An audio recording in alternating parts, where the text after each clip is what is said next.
ডিম তো আপনারা অনেকভাবেই রান্না করেন। আজকে আমি দেখাবো এমন একটি রেসিপি যেটা খেতে কিন্তু খুবই ভালো লাগবে, বাট রান্না করাটা খুবই ইজি। প্রথমে দেখতে পাচ্ছেন সেদ্ধ করা ডিমগুলোকে আমি এইভাবে চাকু দিয়ে কেটে নিচ্ছি।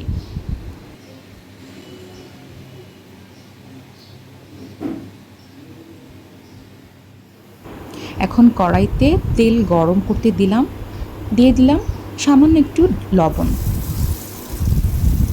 এরপর দিলাম ডিমগুলো আমি হালকা করে ভেজে নেব। এর মধ্যে এই ডিম ভাজির মধ্যে কিন্তু হালকা একটু হলুদ গুঁড়ো দিতে হবে। সাদা অংশগুলো ভাজা প্রায় যখন হয়ে আসছে তখন আমি দিয়ে দিব ডিমের কুসুমগুলো হালকা করে ভেজে নেব। যেহেতু সাদা অংশটা আগে দিয়েছি তাই সাদা অংশটা হয়ে গিয়েছে। সাদা অংশটা আমি প্লেটে তুলে রাখছি। আস্তে আস্তে তুলে নিতে হবে যাতে এর সাদা অংশগুলো ভেঙে না যায়। আর এরপরে আমি তুলে নিচ্ছি ডিমের কুসুমগুলো।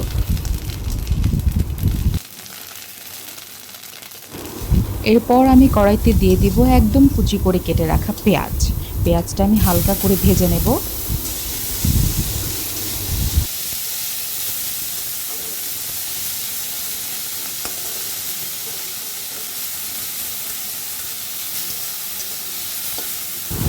পেঁয়াজের মধ্যে আমি দিয়ে দিব হালকা একটু লবণ দিয়ে পেঁয়াজটা ভালো করে নাড়াচাড়া করে দিয়ে দিব আগে থেকে সেদ্ধ করে রাখা ছোট আলু।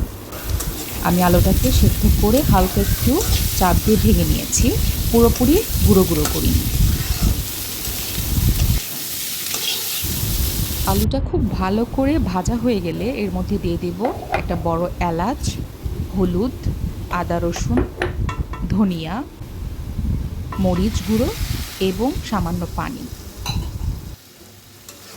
বেশ ভালো করে নাড়াচাড়া করে নিব যাতে করে আলুর সাথে এবং পেঁয়াজের সাথে সবগুলো মশলা খুব ভালো করে মিশে যায়। নাড়াচাড়া করতে করতে একটা পর্যায়ে এসে আলুটা খুব ঘন আকার ধারণ করবে। এই পর্যায়ে আমি আলুতে দিয়ে দিব কেটে রাখা অনেকগুলো টমেটো, কারণ এখন টমেটোর সিজন।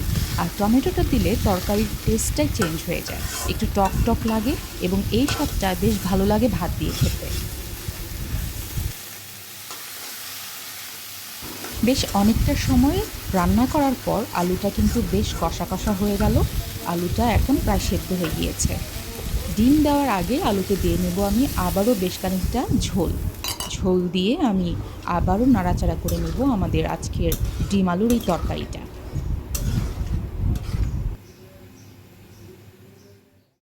আলুটা যখন প্রায় ফুটে উঠতে থাকবে তখন দিয়ে দিব এর মধ্যে সেই কেটে রাখা ডিম সেদ্ধ এবং ডিমের কুসুমগুলো।